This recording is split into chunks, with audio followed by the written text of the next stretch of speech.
오늘 이 아침에 하나님의 은혜가 여러분들에게 임하기를 축원합니다. 이제 부활주일이 지났어요. 그래 이제 부활하신 주님을 우리가 다시 기다려야 되는데 주님을 어떻게 맞이할까? 오늘 주님을 맞이하려면 이런 말씀을 드리려고 합니다. 이스라엘 백성들이 출애굽할 때에 첫 유월절을 당합니다.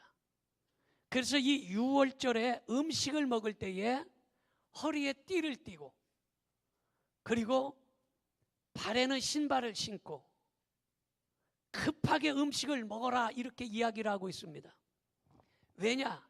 애굽의 장자가 모두 죽임을 당하는 재앙이므로 편안하게 앉아서 노닥거리며 먹을 수가 없었기 때문에 허리에 띠를 띠고 신발 신고 지팡이 짚고 급하게 먹어라 이렇게 이야기하고 있습니다. 다시 말해서 지금이야말로 긴장할 때이고 지금이야말로 근신해야 될 때이고 지금이야말로 깨어 있어야 될 때라는 사실을 믿으시기 바랍니다. 누가복음 12장 40절에 그렇게 기록합니다. 그러므로 너희도 준비하고 있으라. 생각하지 않은 때에 인자가 오리라 하시니라. 준비하고 있어라. 생각하지 않은 때에 예수님이 오신다는 거예요. 갑자기 오신다는 거예요. 그렇기 때문에 미리미리 준비하고 있어야 되는데 잘 알아야 될 사실은요, 두 사람이 같이 잠을 잤어요. 그런데 한 사람은 휴거가 되고 한 사람은 버려뒀다고 성경은 기록하고 있어요. 두 여자가 맷돌질을 하는데 한 사람은 들림을 받고 한 사람을 버림받았다 이렇게 말하고 있습니다. 뿐만 아니라 10처녀가 주님을 맞이하려고 준비하는데 5처녀는 예수님을 만나고 5처녀는 예수님 신랑을 만나지 못해서 바깥 어두운 곳에 쫓겨서 슬피 울며 이를 갈았다 이렇게 말하고 있습니다. 여러분, 여기서 우리가 깨달아야 될 사실은 자, 두 사람 중에 한 사람, 맷돌을 가는 두 사람 중에 한 사람, 예수님 신랑 기다리는 10명 중에 5사람, 지금 50%만 구원받았다라는 것을 알 수 있어요. 다시 말해서 반절은 가짜고 짝퉁이고 쭉정이고 버림받는다는 거예요. 50%의 확률, 이 엄청난 거예요. 여러분, 한국에 많은 교회가 있지만 반절은 버림받을 거라는 거예요. 성경을 비추어서 보면 많은 성도가 있지만 반절은 버림받는다는 거예요. 귀 있는 자는 듣고 깨달을 수 있기를 바랍니다. 내가 50% 안에 들어가야 되는 거예요. 그럼 어떻게 해야 우리가 50% 안에 들어가서 예수님을 만날 수 있을 것인가? 내 신앙은 지금 이 50% 안에 들어있는가? 알곡이냐? 쭉정이냐? 내가 지금 맷돌질하고 성경을 보고 있는데 내가 들림받을 것인가 아니면 버림받을 것인가? 이거를 오늘 깨달을 수 있어야 된다는 거예요. 분명한 것은 예수님께서 다시 오실 텐데 이 다시 오실 그 날은 아무도 알지 못한다는 거예요. 그 때와 그 시는 어느 누구도 알 수 없다라는 거예요. 왜냐하면 여러분, 누가 자기의 죽을 날짜를 알고 있는 사람이 있습니까? 어떤 사람은 이야기하기를, 야, 지금은 얼렁뚱땅 예수님을 믿고 예수님 오실 때 돼가지고 열심히 해야지. 지금은 대충 신앙생활 하다가 예수님 오실 때 되면 내가 열심히 해서 상급받아야지. 어떤 사람 전도하면, 아, 내가 죽을 때 돼서 예수님을 믿겠습니다라고 하는 사람도 있어요. 그런데 어느 누가 자기가 죽을 것을 알고 있느냐 말이에요. 여러분, 비행기를 타보신 분들은 알고 비행기를 안 타봤다 할지라도 우리나라의 비행기 중에서 제일로 쳐주는 이 항공사가 있는데 어느 항공사입니까? 대한항공이에요. 대한이라는 이름부터 있으니까 더 훨씬 공신력도 있고 더 좋아 보이고, 그리고 우리나라에서 최초로 시작된 항공사 아니겠어요? 대한항공. 그 다음에 뭐 아시아나 뭐 이스타 항공, 뭐 여러 항공사들이 있어요. 그 중에 최고를 대한항공으로 치고, 어디를 갈 때도 비행기 싸기 제일 비싸요, 대한항공이. 그런데 대한항공의 그 회장이 얼마 전에 돌아가셨어요. 우리나라에서 죽은 것도 아니고 미국에 가서 죽었어요. 나이도 70살이면 어리네요. 아멘도 안 하나만. 요즘 70은 어리네요. 어? 여러분 노인정에 가서도 70살은 애들 취급받는다는 거예요. 여러분 그런데 돌아가셨어요? 여러분 자기 죽을 날짜를 알았냐? 모른다는 거예요. 자기가 비행기 다 놓고 돈 다 놓고 재산 다 놓고 갈 줄 누가 알았겠냐 이 말이에요. 아무도 죽을 날짜를 알 수 없다는 거예요. 그래서 사람에게는 4대 비밀이 있어요. 이 사람에게 4대 비밀이 있는데 이 비밀이 뭐냐? 첫 번째 보니까 죽음의 비밀이에요. 사람은 언제 죽을지 아무도 알 수 없어요. 내일 죽을지 오늘 죽을지.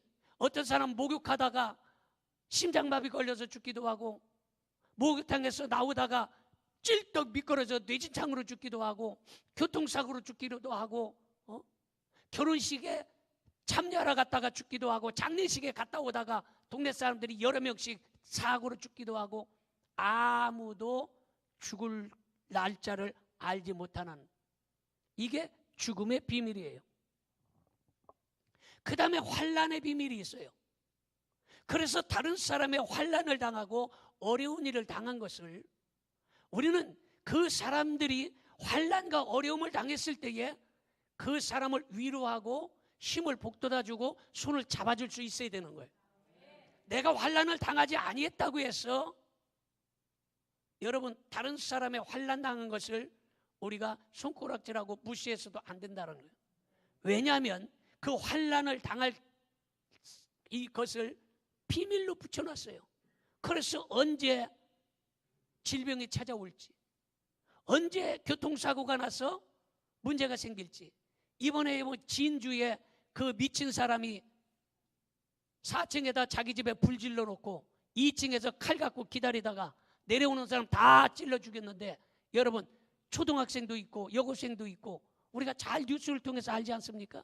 어떤 여자는 칼로 찔려서 척추를 상해서 일평생 반신불수로 살아야 되는 이러한 끔찍한 일을 당했어요.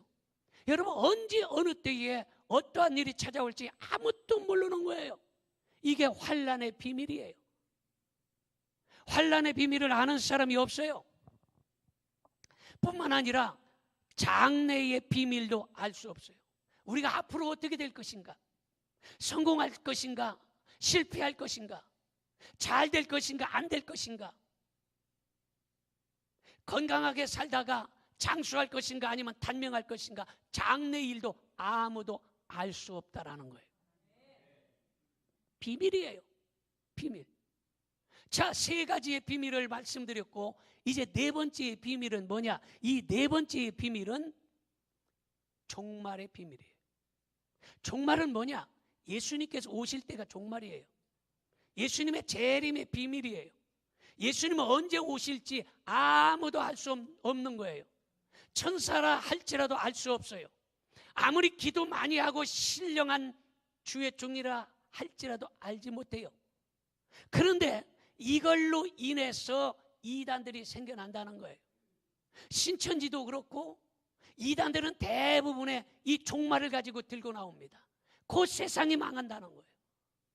그래서 한동안 우리나라에 난리 났던 1992년 다미 선교회,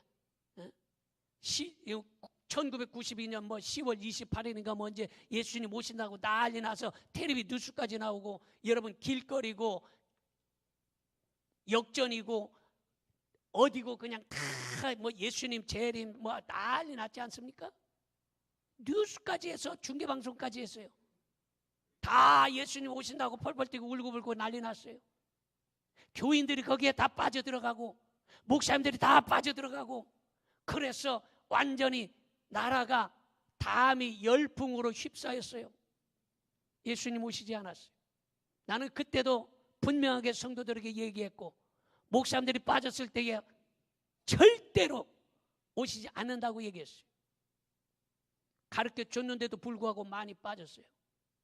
목사님들이 많이 빠졌어요. 성도들에게 다 집 갖다 바쳐라, 재산 갖다 바쳐라 다 해가지고 전부 그걸 뺏어가지고 예수님 안 왔어요. 그러니까 그 재산이 다 목사님께 돼버렸어요. 교인들이 성질 나가고 고발해버렸어요. 난 그것도 몰랐어요. 그런데 예전에 우리 교회 장로님이 있었어요. 김재창 장로님이라고 아시는 분 혹시 아실지 모르겠네. 예전에. 근데 그분이 그런 얘기 하더라고. 자기 동서가 있는데 목사님이래.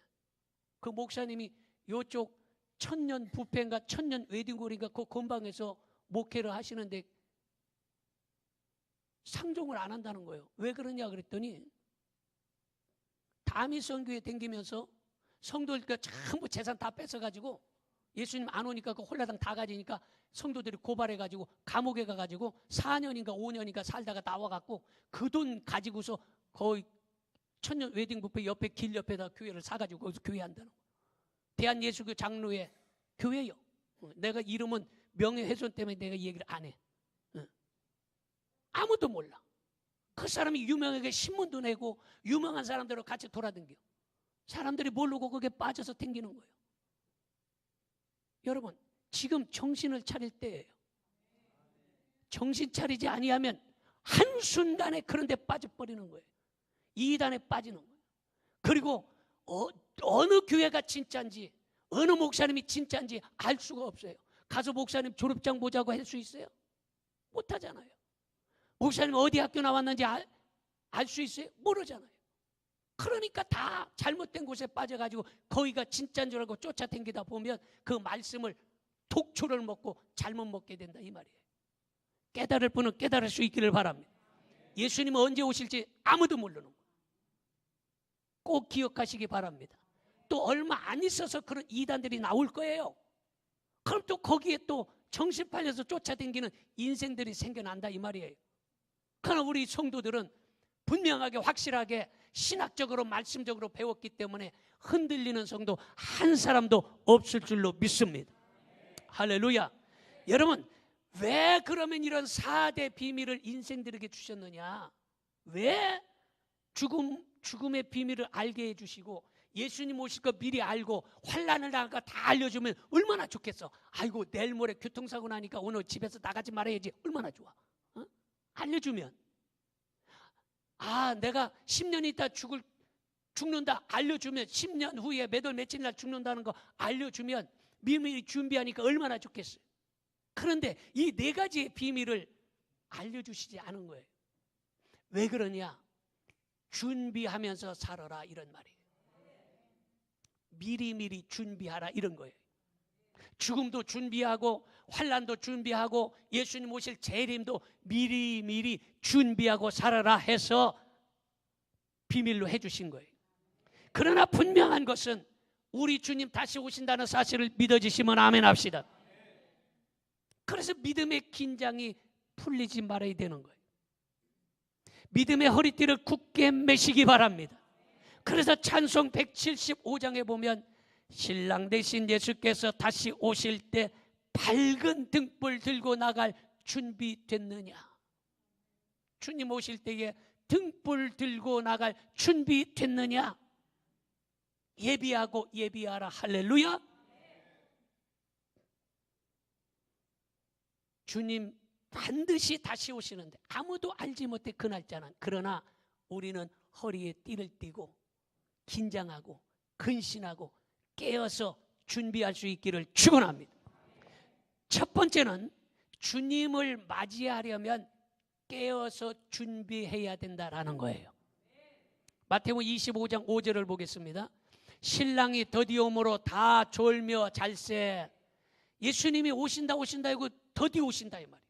그러니까 내일도 안 오실 거야, 모레도 안 오실 거야, 그러니까 신앙이 엉터리가 되는 거예요. 언제 오실지 모르니까 우리는 미리미리 준비해야 되는데 더디 온다고 해서 나태해지고 있다, 믿음이 전부 다 게을러지고 있다라는 거예요.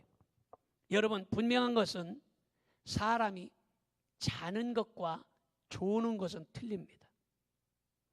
자는 것은 알다시피 완전히 그냥 퍼져서 침이 흘리든지 그냥 몸이 다 흐트러지든지 그러고서 자는 거예요. 그건 자는 거예요. 그게 조는 거는 뭐냐? 자지 않으려고 노력을 하는데 자꾸 졸음이 와서 조는 거예요. 그래서 자는 것과 조는 것은 완전히 틀려요. 마찬가지로 우리가 혹시 잠깐 시험이 들 수도 있고 잠깐 믿음이 떨어질 수도 있어요. 그건 조는 거예요. 그러나 완전히 신앙이 바닥으로 나가버리고 완전히 넘어져 버리면 이거는 자는 거예요.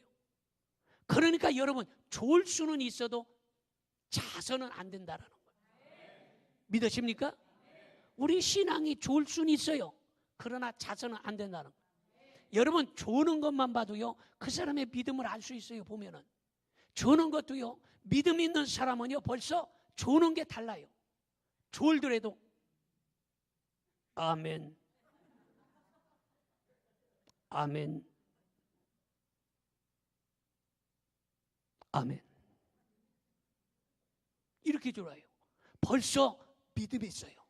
졸아도 아멘, 목사님 말씀이 옳습니다, 아멘 이렇게 졸아요. 그런데 믿음이 없는 사람은 보면 벌써 노멘, 노멘, 벌써 저런 것만 봐도. 근데 왜 그렇게 됐냐 봤더니 성경이 잘못된 거야.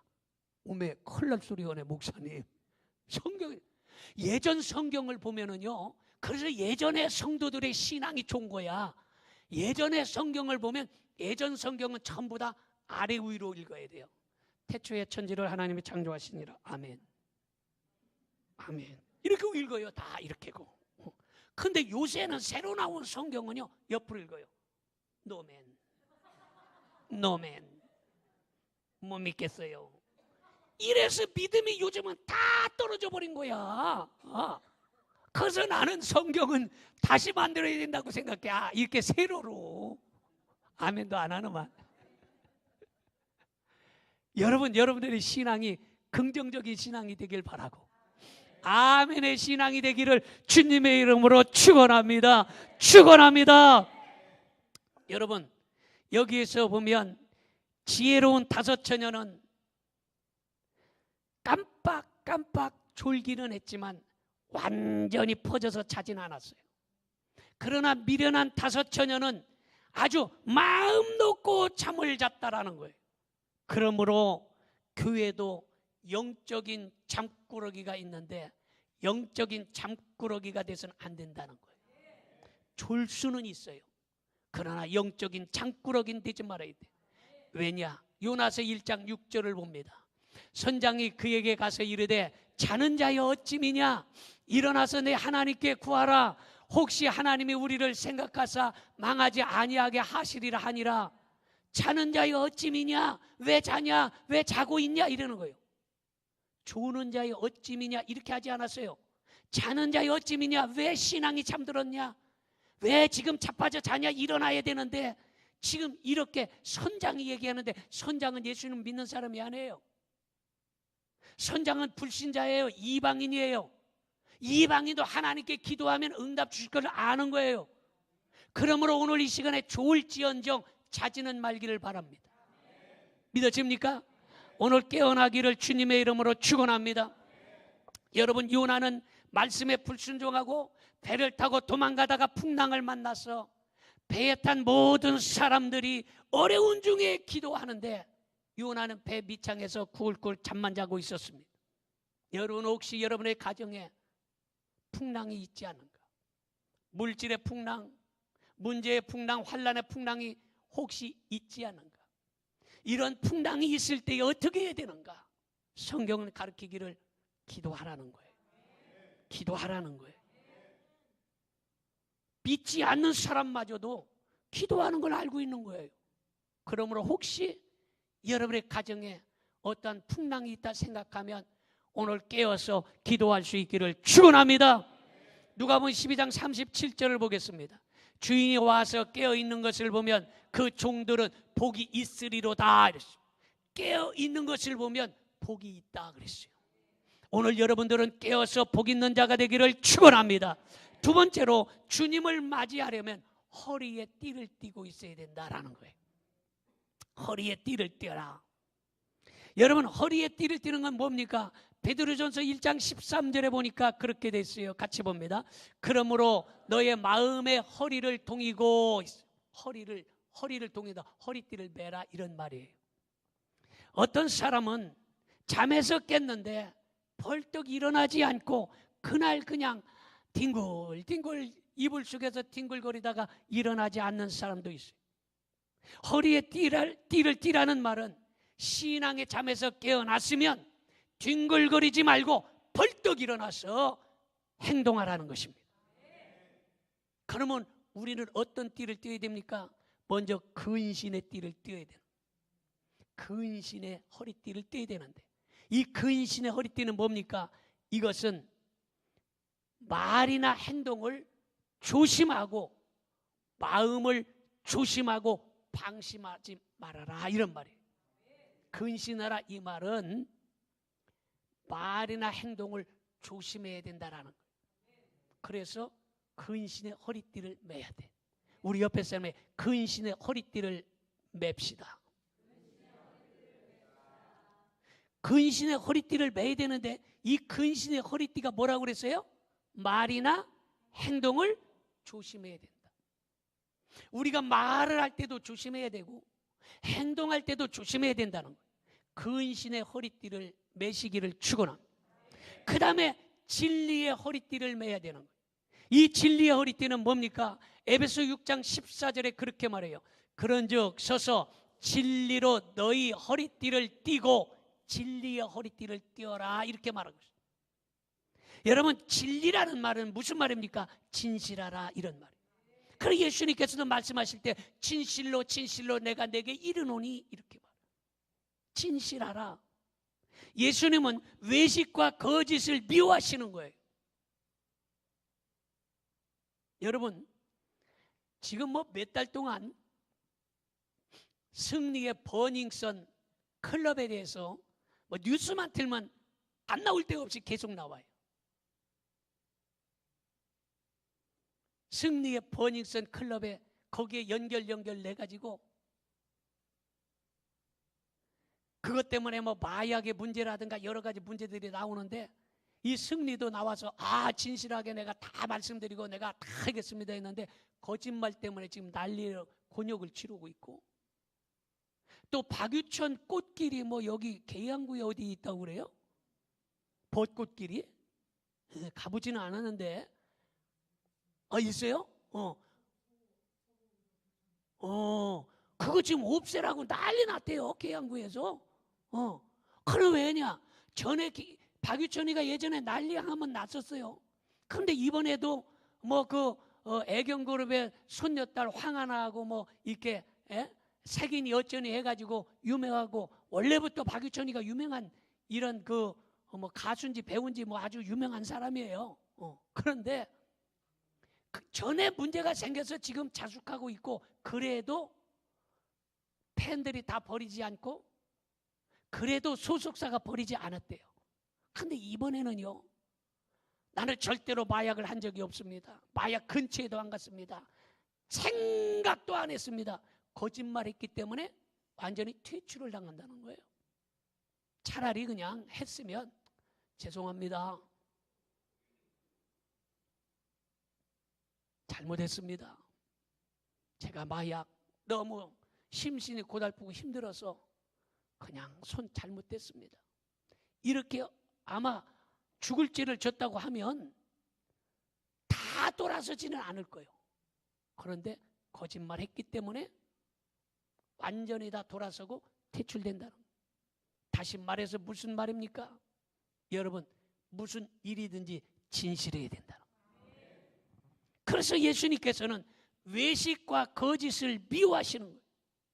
세리나 장기나 강도나 도둑놈도 예수님께서는 다 용서를 하셨어요. 여러분, 죄가 문제가 아니에요. 예수님은 서기관이나 바리새인이나 외식하는 자들을 지적하고 예수님께서 그들에게 아주 강력하게 회개할 것을 촉구하시지 않습니까? 여러분, 우리의 죄가 많고 적은 거 크게 문제가 아니에요.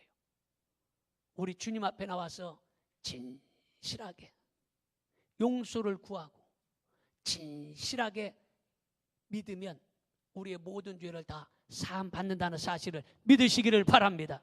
이것이 바로 진리의 허리띠예요. 그 다음에 사랑의 띠를 띠어야 되는데, 사랑의 띠는 뭡니까? 골로새서 3장 14절에 그렇게 기록합니다. 이 모든 것 위에 사랑을 더하라. 이는 온전하게 매는 띠니라. 사랑의 띠를 매는 것이 마지막 마무리하는 거래요. 어떤 일을 할 때 마무리하는 것이 바로 사랑의 띠라는 거예요. 성도에게 중요한 것들이 많이 있지만 그 중에 가장 중요한 것은 사랑이라는 거예요. 믿음, 소망, 사랑, 그 중에 제일은 사랑이라는 거예요. 믿으십니까? 아무리 모든 일들을 다 잘해도 사랑이 없으면 그것은 허사라는 거예요. 성경은 그렇게 얘기하지 않습니까? 사람이 천사의 말을 하고 죽은 사람을 살리는 능력이 있고 자기의 재산을 다 팔아서 자선사업을 하고 자기의 몸을 불살라 순교할지라도 사랑 하나를 빼면 울리는 괭과리라 그랬어요. 그 사랑이 여러분들의 심령 속에 임하기를 바랍니다. 이 사랑은 아이고 저 사람은 사랑이 없어. 사랑이 내가 없는 거지 그 사람이 없는 게 아니에요. 내가 사랑이 있어야 되는 거예요. 다른 사람이 사랑이 없고 있는 게 아니에요. 내가 사랑이 있어야 되는 거예요. 다른 사람이 나를 미워하면 내가 사랑하면 되는 거예요. 다른 사람이 날 무시하면 내가 사랑하면 되는 거예요. 사랑은 내 안에 있어야지 다른 사람이 있는 거 얘기하지 말라 이거예요. 그러므로 그 사랑이 여러분들에게 있기를 축원합니다. 할렐루야. 그래서 사랑의 띠를 떼어야 된다. 왜냐? 자기 몸을 불살라 순교할지라도 자기 집을 다 팔아서 구제할지라도 사랑 빠지면 소용없다는 거예요. 교회에서 아무리 열심히 해도 사랑 빠지면 소용없다는 거예요. 교회에서 아무리 헌금을 많이 해도 사랑 빠지면 소용이 없다는 거예요. 생각해보세요. 헌금 아무리 많이 해보세요. 사랑 빠지고 승질내고 쌈박질하고 그럼 뭔 소용이 있다. 소용이 없다는 거예요. 그러니까 사랑이 빠진 것은 모든 것이 다 소용이 없다는 거예요. 그 사랑이 대단히 중요하다는 거예요. 우리 옆에 사람에게 사랑합니다 인사 한번 합시다. 그 사랑이 있어요. 왜냐? 베드로전서 4장 8절을 보겠습니다. 무엇보다도 뜨겁게 서로 사랑할지니 사랑은 허다한 죄를 덮느니라. 사랑은 죄를 덮어요. 여러분들은 자식을 낳아서 키워봐서 알겠지만 이 자식을 사랑하지 않으면 못 키웁니다. 생각해 보세요. 그 자식을 낳아서 키우려고 하는데 똥을 쌌어요. 여러분, 남의 자식이 똥 싸면 똥 냄새 때문에 지독해서 그 얼마나 지독하고 더러워요. 오줌 쌌어요. 얼마나 더럽겠어요. 근데 내 자식이 똥 싸고 오줌 싼 거 더러워하지 않아요? 똥 냄새가 구수해요. 왜? 내 자식이니까. 사랑스러운 거야. 사랑이 있으니까 똥도 구수하고 그거 다 덮어주고 닦아주고 그러면서 그 자식을 키우는 거예요. 다 덮어주는 거예요. 사랑이 있으면 다 덮어주는 거예요. 믿어지면 아멘 합시다. 여러분, 그러므로 그 사랑이 여러분들 속에 임하기를 바랍니다. 그 사랑으로 다른 사람을 덮어주기를 주님의 이름으로 축원합니다. 이스라엘 백성이 유월절을 지키기 위하여 허리를 띠고 급히 먹었는데 유월절은 애굽 땅에서 종살이하여 지내다가 해방되는 날로 지금까지 살고 있던 집이나 땅 그리고 아끼던 모든 살림살이를 다 가져갈 수가 없고 다만 중요한 것 몇 가지만 챙겨갖고 오는 거예요. 북한에서 탈북한 탈북자들 얘기 들어보세요. 그곳에서 뭐 떵떵거리고 잘 살던 사람도 오는데 그 사람들이 올 때에 아무것도 없이 사진 한 장 갖고 온 사람도 있고 그냥 옷만 겨우 입고 오고 아무것도 땅을 갖고 오지도 못하고 집도 못 갖고 오고 그냥 맨몸뚱이로 오는 거예요. 여러분 마찬가지예요. 우리는 지금 나그네와 같은 삶을 살다 주님을 맞이한다는 것을 알아야 되는 거예요. 그래서 주님을 맞이하려면 나그네 같은 마음을 가져야 되는 거예요. 나그네 같은 마음, 나그네 같은 정신으로 살아가요. 그래서 찬송 485장에 보니까 그런 찬송이 있어요. 세월이 흘러가는데 이 나그네 된 나는, 우리는 나그네 된 나는 괴로운 세월을 걸어가는 거예요. 생각해 보세요. 나그네는요 먼저 짐이 가벼워야 돼요. 짐이 가벼워야 돼요. 여행하면서 짐이 무거우면요 고생이 말이 아닙니다. 그래서 해외여행을 많이 해본 사람은요 짐이 간단한 거예요. 그래서 먼저 짐을 보면 이 사람이 해외여행 많이 했는지 안 했는지 알 수 있어요. 처음 여행 가는 사람은 바리바리 가방을 2개, 3개, 4개씩 끌고 가느라고 정신 못 차립니다. 그냥 아주. 그런데 많이 댕긴 사람들은 가방이 비었어요.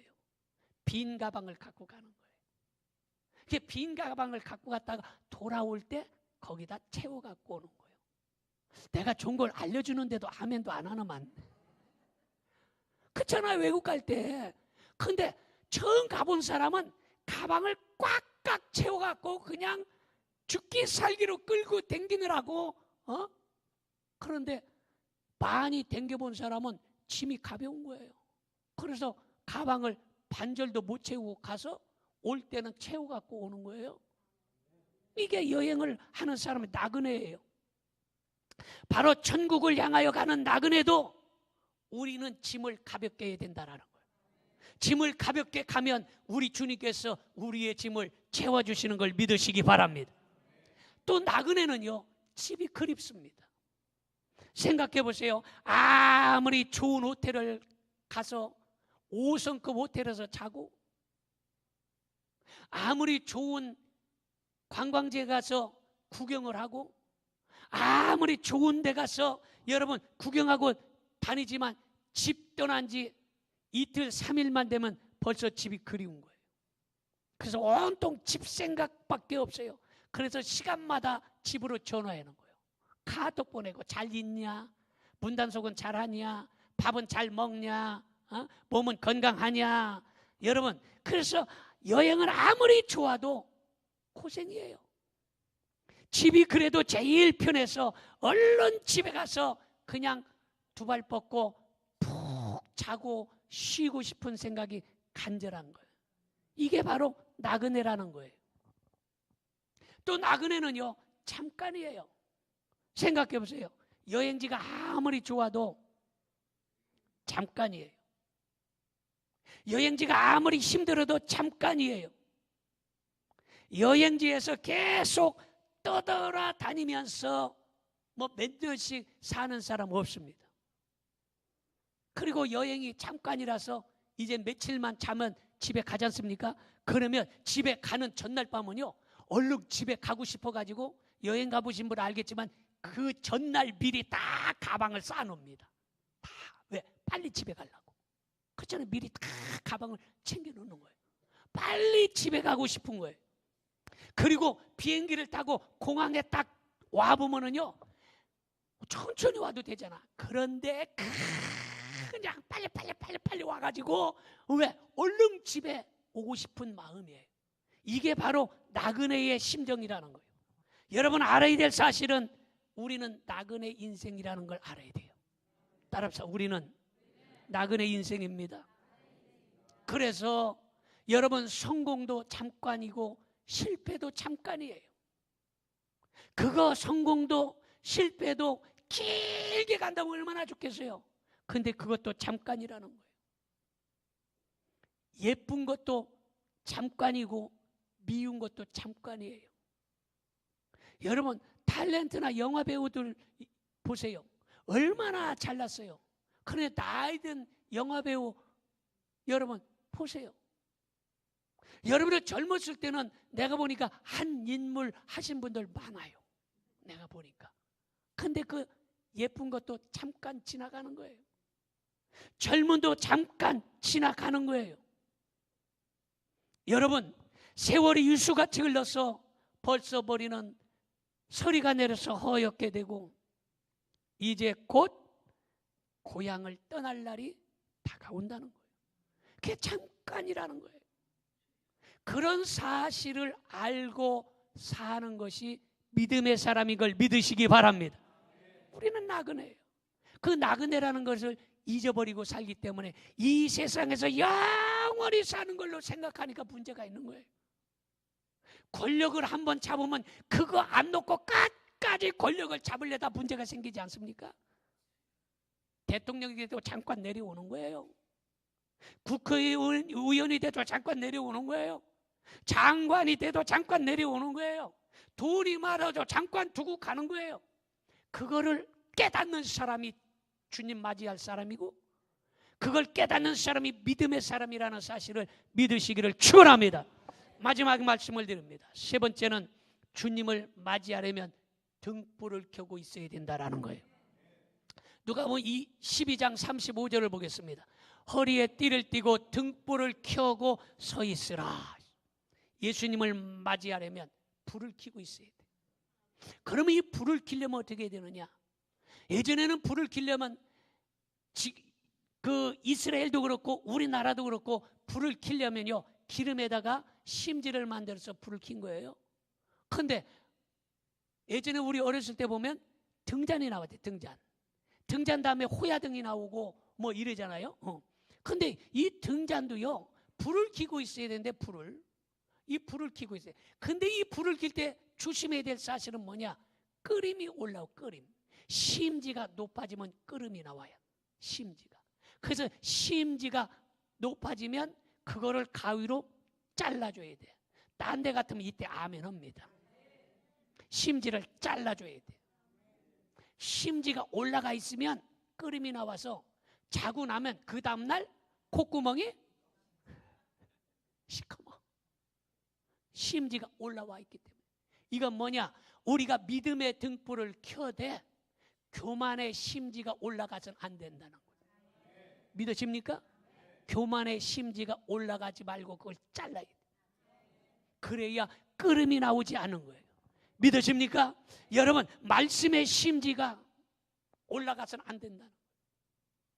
우리의 이런 나쁜 심지가 올라가 있으면 끓음이 생겨서 다른 사람 콧구멍 다 시커멓게 만들고 다른 사람 마음을 다 시커멓게 만들고 하기 때문에 오늘 여러분 그 심지를 잘라내기를 바랍니다.